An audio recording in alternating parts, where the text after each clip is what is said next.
Hello guys, welcome to the channel. In this video, I'll be showing you how to fix Sonos app not working. To fix this issue, first you have to go to your home screen. After that, you have to find settings. Click on settings. And now scroll down and find the app section. Click on apps. Now click on manage apps. And in the search bar, type Sonos. After that, in the app info section, you will see clear data option. Click on clear data and now click on clear cache. Click OK. After that, go to your home screen and open your Sonos app and hopefully your issue will be fixed after that. If you are still facing this issue, then you have to go to previous tab and now you have to click on clear data again. This time you have to click on clear all data and now click on OK.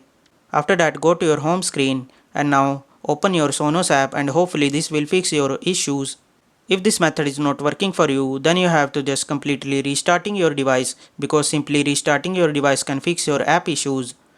Hopefully these method will help you to fix your issues. Thanks for watching.